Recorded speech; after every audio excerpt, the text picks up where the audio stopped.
yesterday, we'll see how he feels today. We expect him to play tomorrow, but I think he was in quite a bit of pain playing in the second half the other day, but he was able to get through it and help us win. He did experience some swelling after the game, and like I said, it kept him from practicing yesterday. So we'll see how he does today.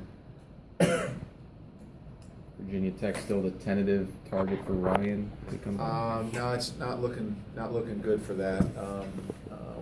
We could be looking at a couple more weeks. They're saying that the bone has not healed yet, and so we were dealing with a stress fracture. It wasn't a stress reaction, which was, we knew that. We were hoping 4 weeks, but it's probably looking more like it will be closer to 6.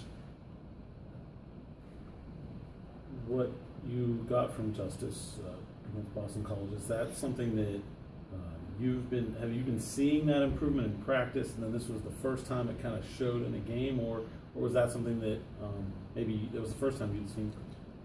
Yeah, no, he had shot the ball last week well in practice, and again, I think that shooting the ball well in a game comes from shooting it consistently in practice most of the time, and so a guy can jump up and have a game, but he's started to make open shots with regularity in practice, and so again, you just kind of wondered when it would happen for him in a game, and fortunately it was the other night.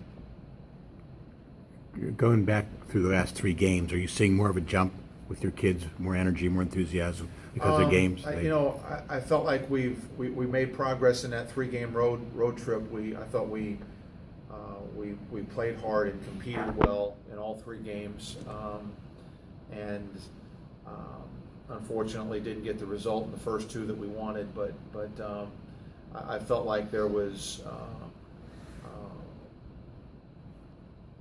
sustained good play at times, and so, for us it still comes back to can we defend well enough to give our offense a chance to win the game, and we were able to at Boston College. Obviously, it helped that Mike got 30, but we gave ourselves a chance at Carolina.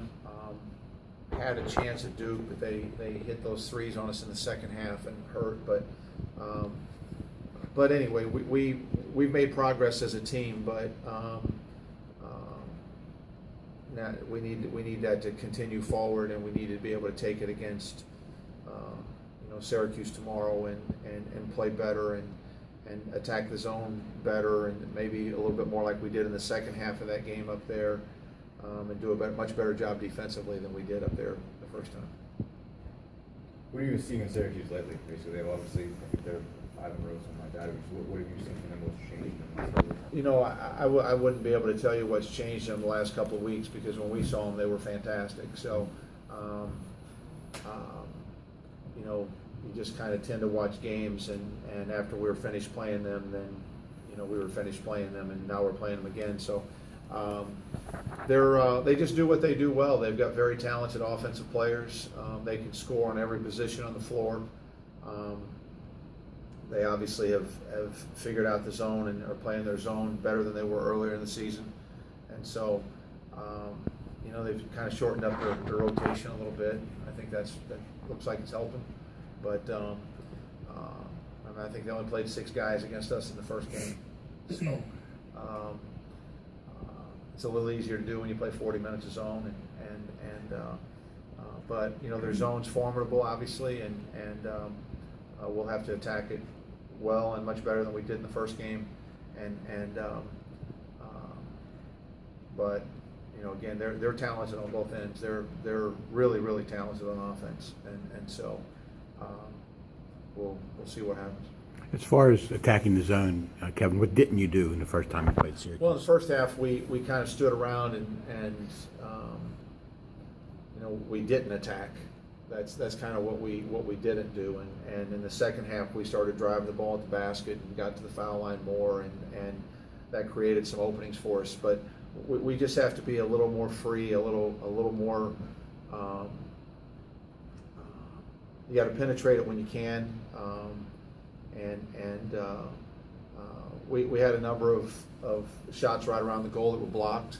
I mean, we had some layup opportunities that were missed because we got our shots blocked. So when you get those chances, you got to capitalize on them. But hopefully we'll be able to move them and penetrate them and get the ball where we need it to be, and then make some shots when we get those opportunities. Cam Johnson had a ton of attempts against North Carolina. I don't even think as many over the last 2 games combined as he had in that game. What changes when he has one of those games where he's getting to put up his shot a lot versus the games that he doesn't? I think that there are various things. Sometimes it's the defense. Sometimes it's maybe Cam not pursuing opportunities as aggressively as he needs to. So it's usually comes down to one of those two things, and Duke did a really good job of getting into him and trying to take away his shot. At Boston College the other night, they were into him as well, but that opened up things for Mike, and Mike was able to take advantage. And so, Cam's obviously got a reputation as a good shooter, so he has to work hard to get those shots. Syracuse and Pitt, of course, came to the ACC together. Obviously, you didn't coach in the Big East, and this is your first year in this league. But even when you were at Vanderbilt in the SEC, what was sort of the perception of those two leagues, I guess, from a coaching standpoint? You mean stylistically? The Big East and the ACC? Yeah. Well, I think in the Big East in those days, of course, the game was being officiated much differently then, but it seemed like there were a lot of really low scoring, 50-point close games, and the ACC is, and whether it's because of Carolina and Duke or even other teams in other years, you go back to Bobby Crimmon's days at Georgia Tech, the ACC always seemed like it was more of a free-flowing offensive league and higher scoring, and the old Big East just used to seem like a 50-point game waiting to happen, and really, from my perspective, pretty boring. I was never trying to carve out time to watch a Big East game on television,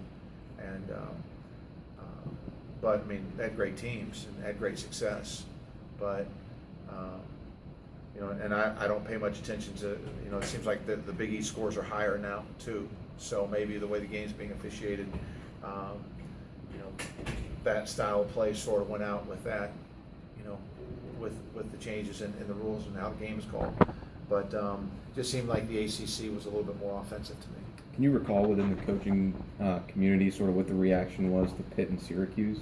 No, I don't think, unless you were really close to it, there was so much movement going on at that time that everybody wondered. I think at one point I wondered when it was all going to stop, but I didn't. It wasn't because Pitt and Syracuse moving. It was because of all of the